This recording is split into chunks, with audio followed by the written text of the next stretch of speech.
Vous êtes sur le point de découvrir quelque chose qui pourrait changer à jamais votre vision du commencement de toute chose. Et si je vous disais qu'avant même, au commencement, quelque chose avait déjà été écrit? Et si les annales célestes existaient bien avant la rédaction de la Genèse? Selon des traditions oubliées, des manuscrits sacrés, écrits non par des mains humaines, étaient conservés en Éden même. Connus sous le nom de manuscrits d'Éden, ces annales contenaient le plan originel de la création. Un plan caché, scellé et effacé de l'histoire pour protéger quelque chose de bien plus grand. Mais pourquoi cacher quelque chose d'aussi puissant?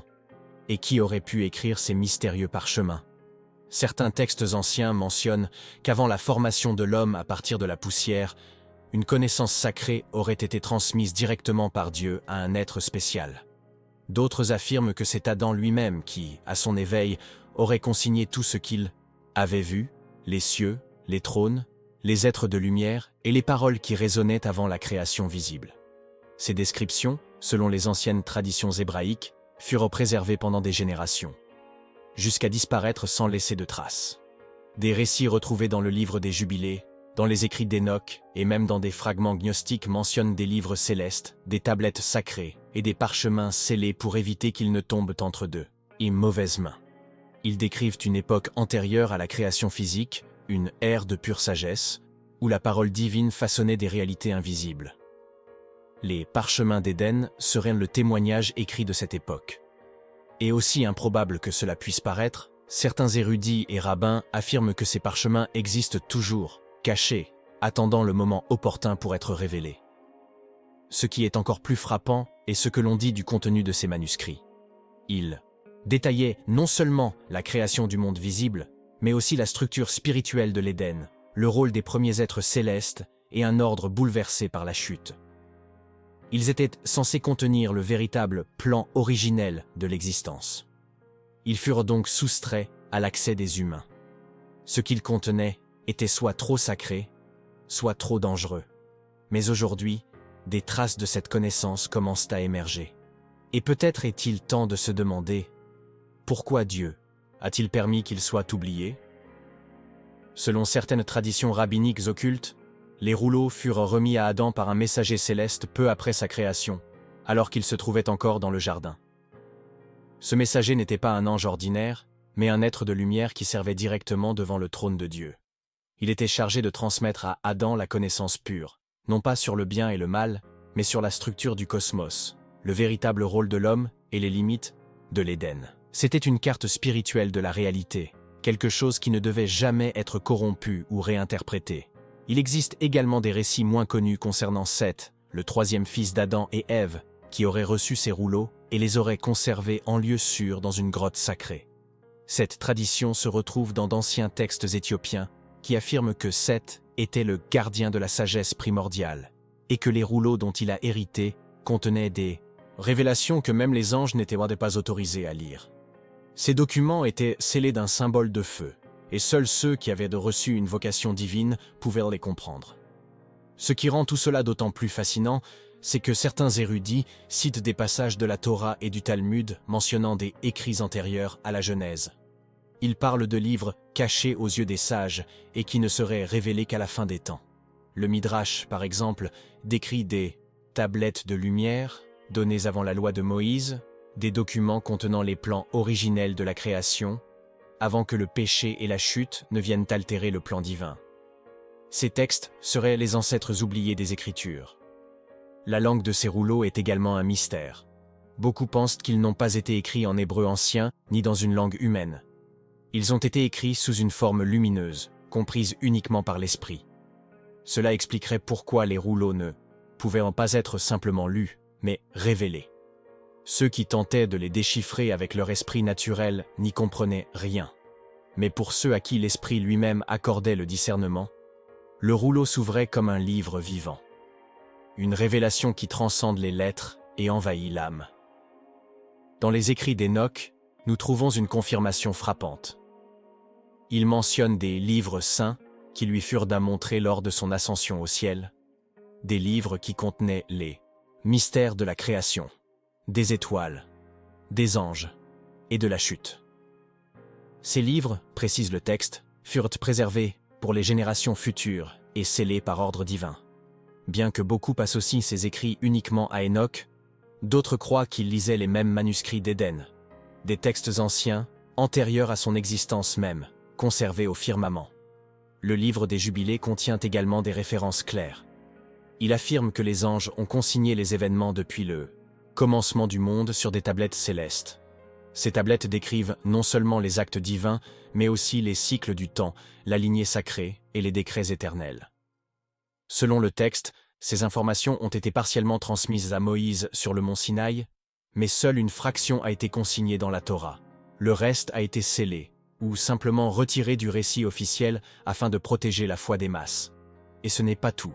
Dans les traditions gnostiques, notamment dans les évangiles apocryphes, il est fait mention d'un livre des origines, un texte que les premiers disciples connaissaient sans doute, mais qui était considéré comme trop dangereux pour être conservé dans la Bible.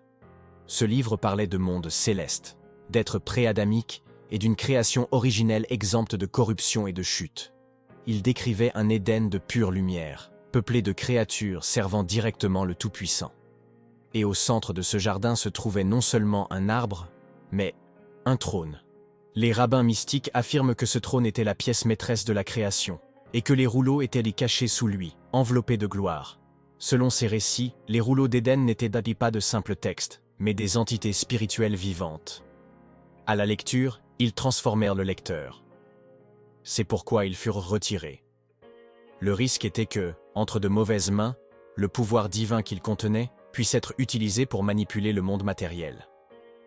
Il ne fallait pas les interpréter avec orgueil ou ego, mais seulement avec crainte et révérence. Une ancienne légende juive raconte l'histoire d'un groupe d'hommes qui tentèrent de déchiffrer les manuscrits d'Éden par la force. Ils recoururent à des formules magiques, à des sacrifices et même à des noms sacrés pour tenter d'ouvrir ce qui était spirituellement scellé. Mais le résultat fut catastrophique. On raconte que ces hommes furent pris de folie, virent des dimensions qu'ils ne comprenaient pas et perdirent le sens de la réalité. Dès lors, l'accès aux manuscrits fut interdit et les textes furent considérés comme trop dangereux pour le monde naturel. Au fil du temps, les chefs spirituels décidèrent d'effacer toute mention directe des manuscrits d'Éden. Leur décision était en partie motivée par la peur. Leur contenu remettait en question non seulement les doctrines humaines, mais aussi l'ensemble du système de pouvoir établi. On y trouvait des vérités susceptibles de libérer les hommes, mais aussi de bouleverser profondément leur conception de Dieu, du péché et de la rédemption. Ils choisirent donc de réécrire l'histoire, en commençant par le commencement de Genèse 1:1 et en laissant ce qui l'avait précédé dans l'oubli. Mais les traces n'ont jamais complètement disparu. Dans les codes numériques de la Torah, dans les marges des manuscrits anciens, dans les fragments enfouis dans le désert, des indices émergent. Ce sont les échos d'un savoir plus ancien et plus pur qui exigent d'être redécouverts. Certains érudits contemporains pensent que les manuscrits d'Éden n'ont jamais cessé d'exister, mais ont été transférés dans une dimension spirituelle, attendant la génération appropriée. Une génération qui rechercherait non pas le pouvoir, mais la vérité. Et si cela est vrai, la question qui se pose est « pourquoi maintenant ?» Pourquoi tant de révélations ont-elles été révélées à ce moment précis? Se pourrait-il que les rouleaux soient sur le point d'être rouverts? Et, plus encore, leur contenu commencerait-il déjà à se manifester par des rêves, des révélations et des signes spirituels? Beaucoup le croient, que les rouleaux ne reviendront pas sous forme de rouleaux de papier, mais sous forme de paroles vivantes, inspirées par l'esprit, éveillant les cœurs à une vocation oubliée depuis l'Éden. Les quelques passages attribués aux manuscrits d'Éden décrivent une réalité antérieure à la matière. Dans ces manuscrits, l'Éden n'était pas seulement un jardin physique, mais une structure multidimensionnelle, un espace à 4 niveaux, chaque niveau reflétant un aspect de la présence divine. Au niveau le plus élevé se trouvait la lumière pure. Au niveau le plus bas, le jardin qu'Adam connaîtrait. Ces manuscrits décrivaient en détail la position de l'homme entre ces dimensions, avec l'autorité d'y accéder, jusqu'à ce que la chute le coince au niveau le plus bas. Une autre partie des rouleaux raconte la création des anges. Selon le texte, avant que la terre, l'eau ou le firmament ne soient créés, le Très-Haut prononça les noms de 7 êtres de lumière. Chaque nom comportait une fonction, un son et une destinée.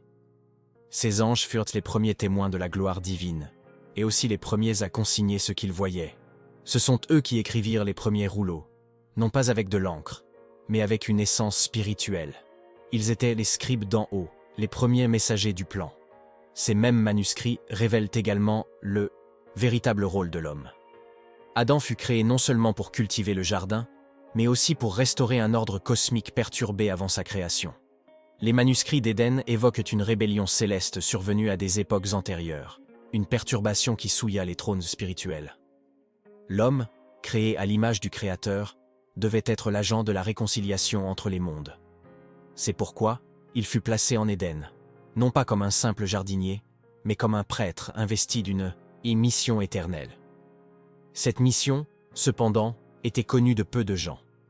Après avoir reçu les parchemins, Adam reçut l'ordre de les garder secrets jusqu'au moment fixé. Il savait que s'il les révélait avant l'heure, la corruption spirituelle tenterait de détruire ce plan. Les parchemins furent alors scellés du nom sacré, celui-là même qui ne serait révélé qu'à la fin des temps. À partir de ce moment, l'histoire de l'humanité commença à avancer sans se souvenir de son commencement complet. La Genèse devint le commencement, mais elle ne l'était pas. Elle n'était que la continuation de quelque chose qui avait commencé bien plus tôt. L'un des passages les plus mystérieux associés au manuscrit d'Éden décrit les 3 noms prononcés par Dieu avant la création visible. Ces noms n'étaient là pas des mots ordinaires, mais des expressions vivantes de la volonté créatrice, chacun étant responsable de la création d'un aspect différent de la réalité, la lumière, l'ordre et le but. Selon les spécialistes des textes apocryphes, ces noms n'apparaissent pas dans la Bible moderne, car ils seraient trop sacrés pour être utilisés par les humains. Certains rabbins affirment que quiconque les prononcerait sans permission ouvrirait des portes vers des dimensions hors de leur contrôle. Les manuscrits mentionnaient également ce qu'on appelait les sentiers de lumière en Éden, des lignes invisibles, telles des rivières spirituelles, reliant les différentes parties de la création au trône de Dieu. Chaque chemin était gardé par une entité céleste et ne pouvait être emprunté que par ceux qui étaient en parfaite harmonie avec le plan originel. La chute de l'homme coupa cet accès, rendant ces chemins invisibles à la vue humaine. Cependant, les manuscrits d'Éden enregistrèrent ces routes, véritables cartes célestes indiquant le chemin du retour vers la présence divine. Mais l'élément le plus choquant des manuscrits est peut-être la mention d'un nom caché, scellé de 7 voiles, spirituel. Ce serait le nom qui soutiendrait toutes choses, et en même temps, celui qui les renfermerait toutes. Les manuscrits précisent que ce nom fut donné à Adam, mais qu'il l'oublia après la chute. Seuls ceux qui rétabliraient l'alliance avec le Créateur pourraient le recevoir à nouveau. Ce nom ne serait révélé ni par tradition, ni par héritage, mais par révélation directe de l'Esprit de Dieu. Et voici le détail le plus intrigant. Certains croient que ce nom commence à résonner dans le cœur d'hommes et de femmes qui ont sincèrement cherché la vérité. Non pas comme une parole audible, mais comme une profonde empreinte spirituelle, brûlant comme un feu dans la conscience. La prophétie des manuscrits d'Éden dit que, lorsque les premiers commenceront à se souvenir, les derniers commenceront à voir. Et peut-être est-ce déjà ce qui se produit actuellement. En lisant Genèse 1:1, « Au commencement, Dieu créa les cieux et la terre », on a l'impression de repartir de zéro. Mais de nombreux théologiens ont remarqué que le texte ne se comporte pas comme un véritable commencement. Il n'explique pas qui est Dieu, pourquoi il a créé, ni ce qui existait avant. Il commence simplement. Et puis, au verset 2, il y a quelque chose d'encore plus curieux. La terre était informe et vide. Comment une chose peut-elle être informe avant d'être créée? Cela suggère que quelque chose était déjà là, quelque chose qui précède le récit biblique lui-même. Les manuscrits d'Éden donneraient un sens à ce mystère. Ils expliquent que la création visible est survenue après une série d'événements spirituels dont beaucoup impliquaient des êtres célestes, des rébellions et des décrets divins. La terre informe serait en réalité le reflet de la perturbation survenue dans les plans célestes. Les manuscrits parlent d'une tentative de création interrompue, une structure tombée en désuétude avant même l'apparition de l'homme. Ainsi, le commencement de la Genèse ne serait que la reprise d'un processus déjà échoué. Et, plus frappant encore, les manuscrits soulignent que l'Esprit de Dieu planait au-dessus des eaux, car il y avait la mémoire spirituelle de ce qui avait été détruit. Ces eaux, selon les manuscrits, contenaient les fragments de la création antérieure.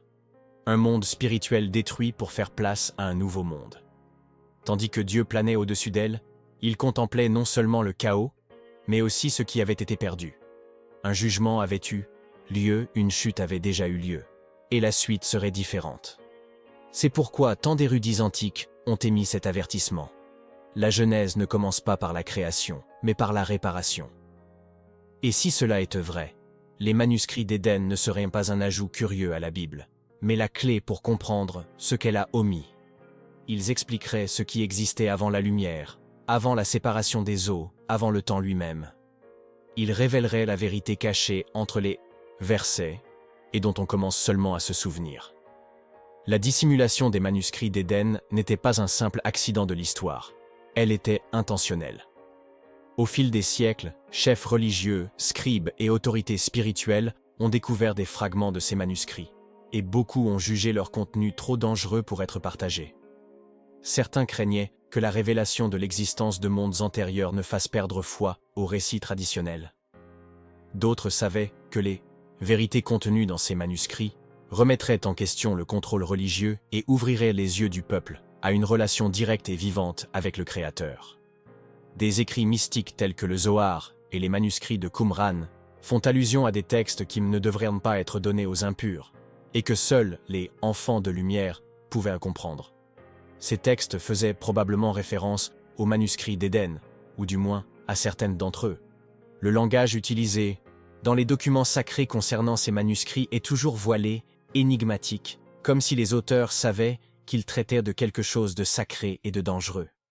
Il était nécessaire de préserver et en même temps de dissimuler. L'Église primitive a également été en conflit avec ces textes. Certains pères du début du siècle mentionnent des livres rejetés lors des conciles, non pas parce qu'ils étaient faux, mais parce qu'ils étaient trop mystérieux. L'un d'eux a déclaré « Il y a des livres qui éclairent, et il y a des livres qui brûlent. Ces derniers doivent être conservés pour le jour du jugement. » Cette expression a toujours été associée aux livres apocalyptiques, mais certains érudits affirment qu'elle faisait précisément référence aux manuscrits d'Éden. Non pas parce qu'ils étaient hérétiques, mais parce qu'ils en révélaient trop et trop tôt. Pourtant, il existe des témoignages d'hommes et de femmes ayant eu un aperçu de ces textes lors de visions et de révélations. Des mystiques juifs, des chrétiens du désert, des moines orthodoxes et même des pasteurs du XIXe siècle ont tous rapporté des rêves dans lesquels ils ont vu des rouleaux célestes délivrés par des anges, emplis de lumière, de symboles incompréhensibles et de paroles qui parlaient à l'esprit. Tous ont dit la même chose. Ces rouleaux expliquaient le véritable plan de Dieu, un plan qui existait avant le temps, caché par la miséricorde, et qui serait un jour révélé. Selon d'anciens écrits attribués à Seth et Enoch, les manuscrits d'Éden seraient rouverts au temps de la restauration de toutes choses. Cette époque serait marquée par 3 signes, une avidité spirituelle croissante sur terre, la multiplication des faux enseignements, et le réveil silencieux de cœurs qui réclameraient à corps et à cri quelque chose qu'ils n'avaient jamais lu, mais dont ils sentaient l'existence. Ces manuscrits ne reviendraient pas sous forme physique, précisent les textes, mais seraient réinjectés dans l'esprit de ceux qui recherchent véritablement la vérité au-delà de la religion. Il est intéressant de noter que l'Apocalypse mentionne également un livre scellé de 7 sceaux que personne ne pouvait ouvrir, sauf l'agneau. Beaucoup pensent que ce livre est symbolique, mais d'autres suggèrent qu'il représente la connaissance pure et originelle cachée en Éden. Lorsque le dernier sceau sera brisé, le plan caché tout entier sera révélé. Et ce jour-là, ceux qui auront écouté et tenu compte des murmures de l'esprit reconnaîtront ce qui est révélé, car ce que les rouleaux décrivent brûle déjà dans leur cœur.